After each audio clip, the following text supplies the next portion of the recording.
Hello guys. आज की इस वीडियो में हम आपके लिए बहुत ही इंपॉर्टेंट टॉपिक लेके आए हैं जिसका नाम है विक्रय विवरण।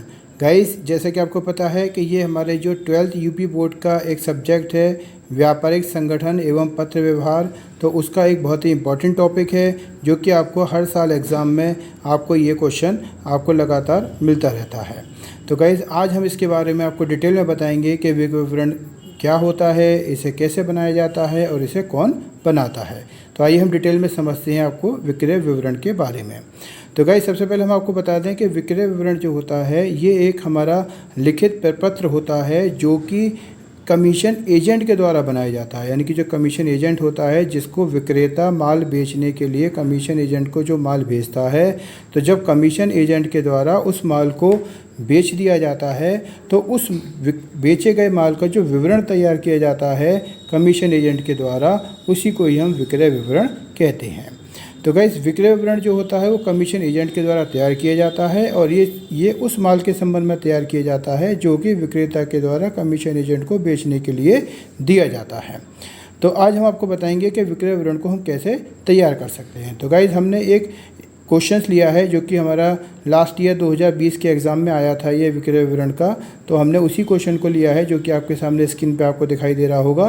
तो हमने एक क्वेश्चंस को लेकर आपको इसको समझाने का प्रयास कर रहे हैं, तो हमें उम्मीद है कि आपको समझ में आएगा। तो गाइस, सबसे पहले हम क्वेश्चन देखते हैं। तो क्वेश्चन हमें दिया है यहाँ पर, सर्वश्री हनुमान ब्रदर्स प्रयागराज ने राम एंड सन्स कानपुर की ओर से निम्न माल बेचा। जिसमें आपको क्वेश्चन में आप देख सकते हैं कि इसमें 150 वाराणसी साड़ियाँ 2000 रुपये प्रति साड़ी की दर से, 2000 जोड़ी धोती 120 रुपये प्रति जोड़ी की दर से, 200 मीटर सिल्क 80 रुपये प्रति मीटर की दर से, 120 चादरें 50 रुपये प्रति चादर की दर से, और इसके संबंध में उससे निम्नलिखित व्यय किए हैं जो कि रेल भाड़ा 190 रुपये है, ठेला भाड़ा 90 रुपये है, किराया 120 रुपये है और बीमा 300 रुपये है। इसके अलावा उन्होंने कहा है कि विक्रय पर उन्हें 10% कमीशन मिलता है और आपसे इन्होंने कहा है कि निर्धारित प्रारूप में आप विक्रय विवरण बनाइए। तो गाइज़, आइए समझते हैं हम कि हम विक्रय विवरण को कैसे बना सकते हैं। तो जैसे कि हमने आपको इस स्क्रीन पर, आपका समय ज़्यादा वेस्ट ना हो उसके लिए हमने इसको पहले से ही क्वेश्चन को सॉल्व करके आपके सामने रखा हुआ है। तो हम इसको समझेंगे कि इसको हम कैसे बनाते हैं। तो गाइस, सबसे पहले जैसे कि आपको हमने क्वेश्चन बताया अभी कि क्वेश्चन के अकॉर्डिंग हमें सबसे ऊपर इसमें लिखना होता है विक्रय विवरण। सबसे पहले हम लिखेंगे विक्रय विवरण। उसके बाद फिर जैसा कि इस क्वेश्चन में था, सर्वश्री हनुमान ब्रदर्स जो कि कमीशन एजेंट होता है, तो जो कमीशन एजेंट का नाम होता है वो हम सबसे ऊपर लिखते हैं। तो पहले हम लिख लेंगे विक्रय विवरण, फिर सर्वश्री हनुमान ब्रदर्स, ये कौन होता है? कमीशन एजेंट, यानी कि जो कमीशन एजेंट है उसका नाम यहाँ पर लिखा जाता है। उसके बाद वो जो कमीशन एजेंट जिस शहर में रहता है उस शहर का नाम यहाँ पे लिख देते हैं हम। जैसे कि इस क्वेश्चन में हमें दिया था कि जो कमीशन एजेंट है वो कहाँ पर रहता है? प्रयागराज में रहता है, तो हमने यहाँ पर ये प्रयागराज लिख दिया इसमें। उसके बाद यहाँ पर जो हमारा तार का पता होगा, अगर क्वेश्चन में कोई दे रखा हो तो वो लिख सकते हैं, अदरवाइज इसमें XYZ या कुछ भी आप अपनी तरफ से भी लिख सकते हैं। उसी तरीके से मोबाइल नंबर में अगर कोई आपको दिया हुआ है तो आप लिख सकते हैं, अदरवाइज इसको भी आप अपनी तरफ से कुछ भी इसमें लिख सकते हैं। उसके बाद दिनांक जनरली अगर क्वेश्चन में दी हो तो आप लिख देंगे, नहीं है तो फिर जिस डेट को आपका एग्ज़ाम है आप वो डेट भी इसमें डाल सकते हैं, और या उसके अलावा कोई भी आप इसमें डेट लिख सकते हैं।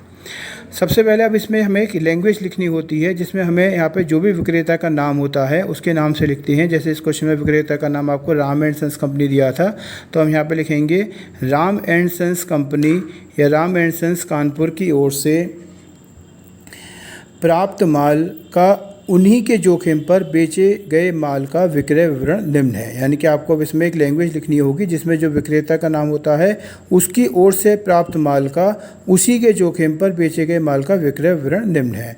तो यहाँ पे हमें क्वेश्चन में दिया था कि राम एंड सन्स कानपुर की ओर से प्राप्त माल का उन्हीं के जोखिम पर बेचे गए माल का विक्रय विवरण निम्न है, जो कि आपके सामने दिया है। उसके अलावा आपको इसमें एक इसका फॉर्मेट बनाना होता है। तो इस फॉर्मेट में सबसे पहले हमें एक मात्रा का कॉलम बनाना होता है, उसके बाद एक विवरण का कॉलम बनाना होता है, फिर दर प्रति का, फिर रकम का और उसके बाद कुल रकम का। तो जैसे कि आप अपनी स्क्रीन पर देख रहे हैं इसमें, तो अब इसमें यहाँ पर सबसे पहले हमें देखना होगा कि क्वेश्चन में हमारे को जो इन्फॉर्मेशन दी थी उसके अकॉर्डिंग हमें इन्फॉर्मेशन क्या दी थी। तो सबसे पहले इसने कहा था यहाँ पर कि हमारे पास जो 150 साड़ियाँ हैं वो हमने 2000 रुपये प्रति साड़ी की दर से बेची थी। तो हमने यहाँ पर लिखा 150 साड़ी वाराणसी साड़ियाँ और 2000 रुपये प्रति साड़ी के हिसाब से ये हो गई आपकी 3 लाख रुपये की। फिर 2000 जोड़ी धोती 120 रुपये प्रति जोड़ी के हिसाब से ये हो गई आपके 2,40,000 की। 2000 मीटर सिल्क 80 रुपये प्रति मीटर के हिसाब से 16,000 रुपये का। और 120 चादरें 50 रुपये प्रति चादर के हिसाब से 6,000 रुपये की। तो इस तरीके से इनका जब हम टोटल करेंगे तो जो टोटल आएगा हमारा वो इन सबको जोड़ के आ जाएगा 5,62,000 का। तो ये हमारा इसका टोटल आ जाता है 5,62,000 का। अब इसमें ध्यान रखते हैं कि जो विक्रय विवरण बनाते समय जो भी हमारे कमीशन या जो व्यय होते हैं उन्हें हम क्या करते हैं, लेस करते हैं, घटाते हैं। तो यहाँ पे हम सबसे पहले घटाया लिखेंगे कमीशन व व्यय। इसमें हमें जो कमीशन दिया था वो हमें 10% की दर से दिया था क्वेश्चन में। तो जो हमारी कुल विक्रय थी यानी कि जो 5,62,000 रुपये की विक्रय है उसका 10% निकालेंगे हम 56,200 रुपये का। तो ये हो जाएगा यहाँ पर कुल विक्रय का 10% 56,200 रुपये का। इसके अलावा जो हमें व्यय दिए हैं उसमें हमें रेल भाड़ा दिया था 190 रुपये का, ठेला भाड़ा दिया था हमें 90 रुपये का, किराया दिया था हमें 120 रुपये का और बीमा दिया था हमें 300 रुपये का। तो इस तरीके से अगर हम इन सबको जोड़ते हैं तो ये हमारी वैल्यू आ जाती है 56,900 रुपये की। अब गाइस इसमें से जो 5,62,000 की जो कुल विक्रय हुई थी उसमें से ये अपने कमीशन और जो इसने खर्चे किए हैं उनको ये घटा देगा और जो बाकी अमाउंट है वो ये विक्रेता को भेज देगा। तो उसके लिए हमें देखा है कि यहाँ पे ये निकल के आया 5,05,100 रुपये का। तो इसका मतलब ये हो गया कि अब हमारे पास जो कुल अमाउंट आ गया वो 5,05,100 रुपये का आया। तो ये अमाउंट हमारे को यहाँ पे शब्दों में भी लिखना होता है, तो यहाँ पे हम ये शब्दों में भी लिख देंगे और उसके बाद लास्ट में लिख देते हैं यहाँ पर भूल चूक लेनी देनी।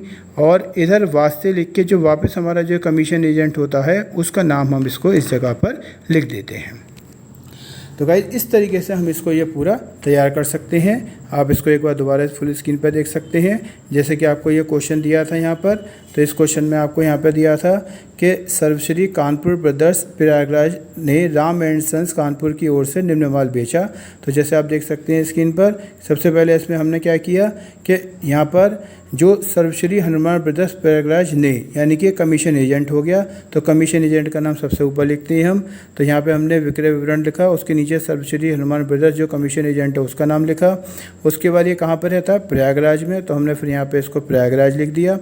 उसके बाद अब आपको इसमें देखेंगे कि इसका जो फिर जो भी कोई अगर मोबाइल नंबर वगैरह दिया है तो हम वो लिख देंगे, अदरवाइज़ हम अपनी तरफ से कुछ डाल सकते हैं, तार का पता लिख देंगे, इधर हम दिनांक जो भी डेट दे रखी हो, अदरवाइज़ जिस डेट को आपका एग्ज़ाम हो उस डेट की भी आप इसमें लिख सकते हैं। फिर गाइस इसमें हम एक लैंग्वेज लिखते हैं जिसमें हम जो भी विक्रेता होता है, तो यहाँ पे क्वेश्चन में आप देखें जैसे उन्होंने कहा था कि सर्वश्री हनुमान ब्रदर्स प्रयागराज ने राम एंड सन्स कानपुर की ओर से, तो राम एंड सन्स कानपुर की ओर से निम्न माल बेचा। तो राम एंड सन्स कानपुर कौन हो गया, विक्रेता हो गया। तो यहाँ लिखेंगे राम एंड सन्स कानपुर की ओर से प्राप्त माल का उन्हीं के जोखिम पर बेचे गए माल का विक्रय विवरण निम्न है।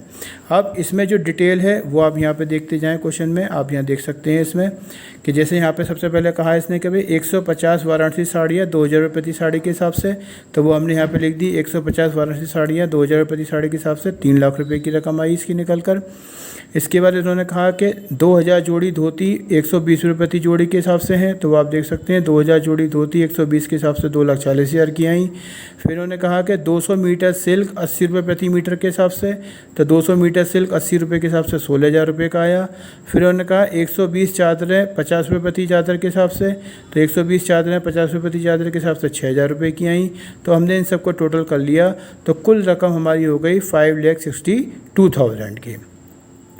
अब इसमें जो विक्रय विवरण हम बनाते हैं तो इसमें जो भी हमारा कमीशन होता है हम उसे लेस कर देते हैं। तो हमने घटाया कमीशन व व्यय, तो कमीशन हमारे को जो कुल बिक्री है उसका हमें 10% दिया है, तो हमने 10% निकाला, ये आया 56,200 का। फिर रेल भाड़ा हमें 190 का दिया वो लिख दिया, ठेला भाड़ा 90 का दिया वो लिख दिया, किराया 120 दिया वो लिख दिया, बीमा 300 रुपये दिया है वो लिख दिया। इन सब का हमने टोटल लगाया तो ये आया 56,900।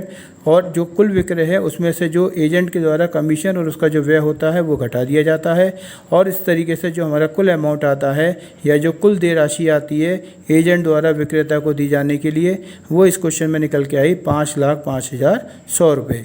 इसे यहाँ पे हम शब्दों में भी लिख देते हैं, तो यहाँ लिख दिया हमने 5,05,100 रुपये मात्र। लास्ट में इसमें भूल चूक लेनी देनी लिख दी जाती है, और सबसे नीचे वास्ते करके जो हमारा कमीशन एजेंट होता है उसका जो नाम होता है वो इसमें लिख दिया जाता है। तो इस तरीके से गाइस ये आपका टोटल जो विक्रय विवरण होता है वो पूरा तैयार हो जाता है, जैसा कि आप अपनी स्क्रीन पर देख रहे हैं। इसको बनाने के लिए बहुत ही इंपॉर्टेंट क्वेश्चन होता है, 10 नंबर का आपका एग्ज़ाम में आता है। और जैसा कि आपका इस बार जो कोविड-19 कोरोना वायरस की वजह से आपका जो 30% सिलेबस कम हुआ है, तो जनरली इसमें एक बीजक और विक्रय विवरण में से एक क्वेश्चन आता था। तो आपके लिए इस साल बीजक जो है वो आपके सिलेबस में से हटा दिया गया है इस साल के लिए, क्योंकि जो 30% सिलेबस कम किया है उसमें बीजक को भी हटाया गया है। तो आपके सामने केवल विक्रय विवरण ही बचता है। तो इसका मतलब ये है कि इसकी जो प्रोबेबिलिटी है आने की वो और ज़्यादा बढ़ जाती है। हो सकता है ये अब इस तरीके से कंपलसरी रूप में भी आपके पास आ सकता है। तो इस साल एग्ज़ाम में आपके लिए बहुत ही इंपॉर्टेंट होगा, 10 नंबर का क्वेश्चन होगा, और बहुत ही ईजी वे में आप इसको सरल तरीके से समझ के कर सकते हैं, जैसा कि हमने आपको स्क्रीन पर समझाया। तो हमें उम्मीद है कि आपको समझ में आया होगा। अगर आपको अभी भी इसमें कोई डाउट प्रॉब्लम है तो आप प्लीज़ हमें कमेंट कर सकते हैं, और हम आपको इसके और ईजी वे में समझाने का प्रयास करेंगे।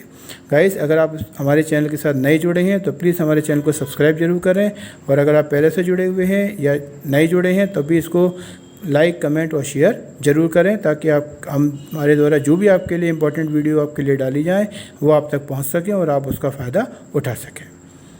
तो गाइस, हमें उम्मीद है कि आपको टॉपिक समझ में आया होगा। आप इसको डिटेल में देख सकते हैं और नोट भी कर सकते हैं। Thank you.